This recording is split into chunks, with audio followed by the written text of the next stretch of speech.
নিৰ্বাচনী ফলাফলৰ পিছত কংগ্ৰেছ নেতৃত্বই সৰ্বভাৰতীয় পৰ্যায়ত অথবা অসমত এনে এক ধাৰণা দিব বিচাৰিছে যে দেশৰ জনতাই হিলদল ভাঙি কংগ্ৰেছক ভোট দিছে আৰু চৌদিশে কংগ্ৰেছৰ সপক্ষে ঢৌ আহিছে। এতিয়া দিল্লীৰ পৰিৱেশটো চাওক। কংগ্ৰেছে 10 বছৰ ধৰি বিৰোধীৰ আসনত আছিল। প্ৰধানমন্ত্ৰী নৰেন্দ্ৰ মোদী যোৱা দুটা কাৰ্যকাল বিৰোধী প্ৰধানমন্ত্ৰীৰূপে আছিল। গতিকে 10 বছৰ এজন প্ৰধানমন্ত্ৰীৰ বিৰুদ্ধে স্বাভাৱিকতেই সাংঘাতিক প্ৰতিষ্ঠান বিৰোধী ঢৌ থাকিব লাগিছিল। কিন্তু 10 বছৰ কংগ্ৰেছ বিৰোধিতা শিবিৰত থকাৰ পিছতো এইবাৰ কংগ্ৰেছে কেইখন আসন লাভ কৰিছে জানেনে? কংগ্ৰেছে আসন লাভ কৰিছে 99খন। 100খনো আসন তেওঁলোকে দখল কৰিব পৰা নাই।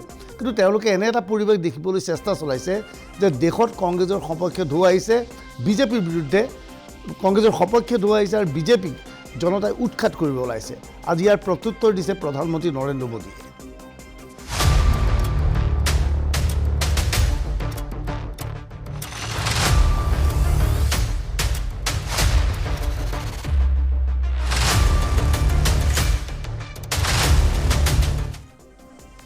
(2014, 2019 আৰু 2021) এই তিনিটা নিৰ্বাচনত বিজেপিয়ে চৰকাৰ গঠন কৰিবলৈ সক্ষম হ'ল। এই তিনিটা নিৰ্বাচনত কংগ্ৰেছে 2014ত কেইখন আসন পালে, 2019ত কেইখন আসন পালে আৰু 2024ত এতিয়া কেইখন আসন পালে, আটাইবোৰ আসন যদি গোটাই দিয়া হয় এইবাৰ বিজেপিয়ে পোৱা আসনতকৈ তেওঁলোকৰ আসনৰ সংখ্যা কম। এই তথ্য সদৰি কৰিছে প্ৰধানমন্ত্ৰী নৰেন্দ্ৰ মোদীয়ে। সংসদ ভৱনৰ ভিতৰত এয়া প্ৰধানমন্ত্ৰী নৰেন্দ্ৰ মোদী। এনডিএৰ সাংসদসকলৰ সৈতে অনুষ্ঠিত হোৱা বৈঠকত অংশগ্ৰহণ কৰাৰ পূৰ্বে প্ৰধানমন্ত্ৰী মোদীয়ে এইদৰে সংবিধানক সেৱা কৰিছে। প্ৰধানমন্ত্ৰী নৰেন্দ্ৰ মোদীৰ বিৰুদ্ধে সংবিধান সলনি কৰাৰ গুৰুতৰ অভিযোগ উত্থাপন কৰিছিল কংগ্ৰেছ তথা ইণ্ডিয়া এলায়েন্সে। কিন্তু প্ৰধানমন্ত্ৰীৰ দায়িত্ব গ্ৰহণ কৰাৰ পূৰ্বে এনডিএৰ বৈঠকত এইদৰে সংবিধানক প্ৰণাম জনাইছে প্ৰধানমন্ত্ৰী নৰেন্দ্ৰ মোদীয়ে। এনডিএৰ এই বৈঠকত নৰেন্দ্ৰ মোদীক প্ৰধানমন্ত্ৰী প্ৰাৰ্থী হিচাপে মনোনীত কৰা হয়। এতিয়া প্ৰধানমন্ত্ৰী হিচাপে তৃতীয়বাৰৰ বাবে শপত গ্ৰহণ কৰিব প্ৰধানমন্ত্ৰী নৰেন্দ্ৰ মোদী। মোদীৰ আক্ৰমণৰ লক্ষ্য কংগ্ৰেছ। 10 বছৰ বিৰোধীত থকাৰ পাছতো কংগ্ৰেছে 100খন আসন লাভ কৰিব নোৱাৰে। 2014, 2019 আৰু 2024ত কংগ্ৰেছে লাভ কৰা মুঠ আসনতকৈ বিজেপিয়ে এইবাৰ অধিক আসন লাভ কৰিছে। এনডিএৰ বৈঠকত প্ৰধানমন্ত্ৰী মোদীৰ বক্তব্য। और नहीं पराजित लोगों के प्रति उपहास करने के हमारे संस्कार है। हम विजय को भी पचाते हैं और पराजित का भी उपहास करने की विकृति हम नहीं पालते हैं। हमारे संस्कार है।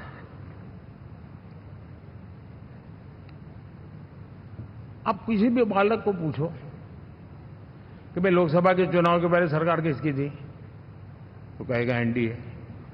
24 के नतीजों के बाद सरकार किसकी बनी, एनडीए। फिर हारे कहां से भाई? पहले भी एनडीए थी, आज भी एनडीए और कल भी एनडीए है।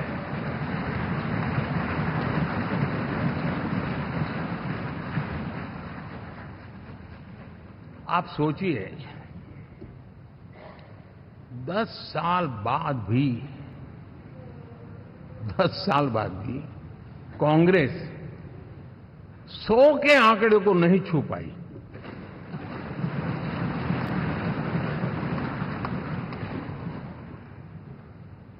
और अगर मैं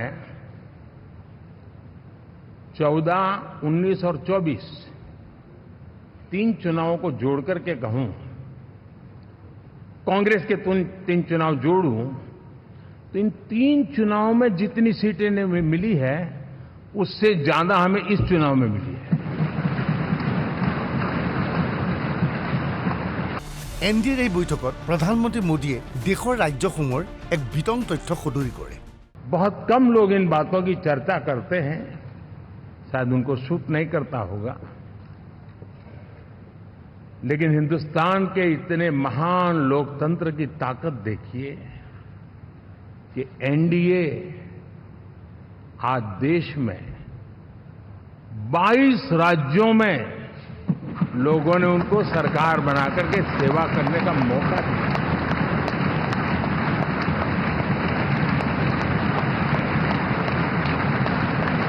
উল্লেখযোগ্য যে লোকসভা নিৰ্বাচনৰ প্ৰাক মুহূৰ্তত ইভিএমক লৈ প্ৰশ্ন কৰিছিল ইণ্ডিয়া এলায়েন্সৰ নেতাসকলে।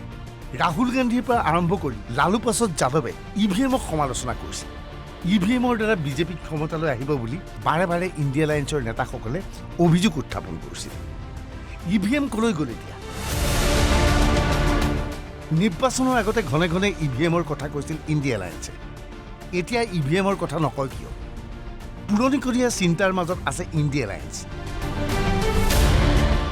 এইসকল নেতাই ইউপিএৰ পৰা আৰম্ভ কৰি আধাৰ কাৰ্ডলৈকে বিৰোধিতা কৰিছিল। हम लोग जब 4 जून के नतीजे चल रहे थे, मैं तो अपने काम में कुछ व्यस्त था। बाद में फोन आना शुरू हो गए, तो मैंने किसी को पूछा, यार ये तो ठीक है आंकड़े वांकड़े, तो मुझे ये बताओ कि ईवीएम जिंदा है कि मर गया?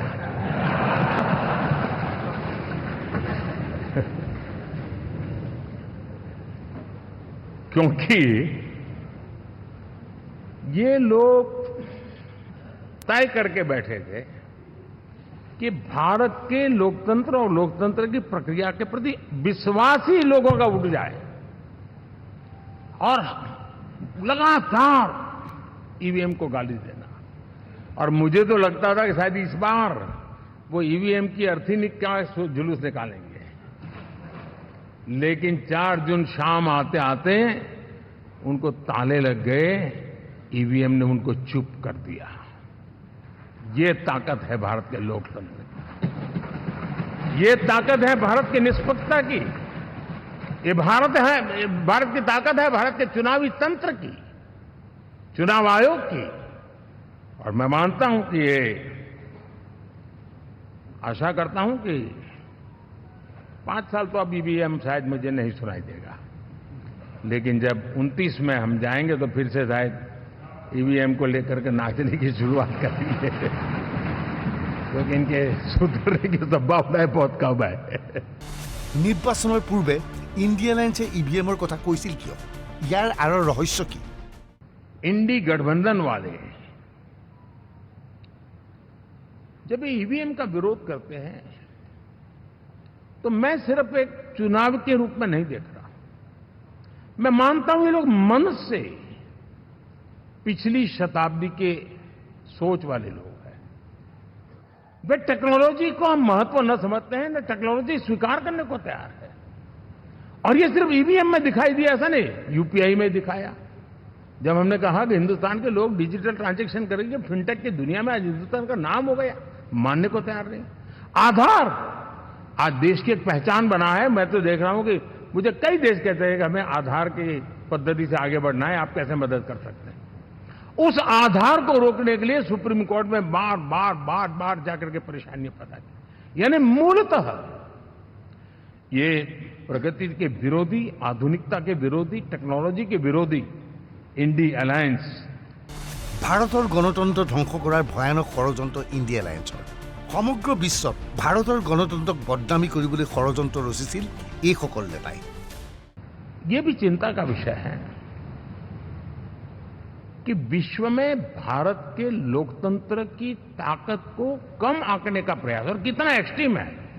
मैं दुनिया में ढोल पीट रहा हूं कि हम मदर ऑफ डेमोक्रेसी है, और ये दुनिया में जाकर के बता रहे नहीं हमारे देश में तो डेमोक्रेसी ऐसा कुछ नहीं, कि वो मोदी बैठ गया है, वो एक चाय बेचने वाला यहां पहुंच कैसे गया, कुछ तो गड़बड़ की होगी। ये जो इनकी मनस्थिति है जी, भारत के नागरिकों को चुनाव प्रक्रिया के प्रति अविश्वास पैदा करने का जो उनका षड्यंत्र है, मैं मानता हूं कि अब दुनिया भी भारत के लोकतंत्र की विविधता, विशालता, व्यापकता, गहनता, इन सबको भी जानने समझने के लिए आकर्षित होगी। ऐसे इस चुनाव के नतीजे में देख रहा हूं। প্ৰধানমন্ত্ৰী মোদীয়ে লগতে দাবী কৰে অনাগত সময়ছোৱাত দেশৰ জনতাই কংগ্ৰেছক গাঁতত পেলাই দিব। Bureau report NB news.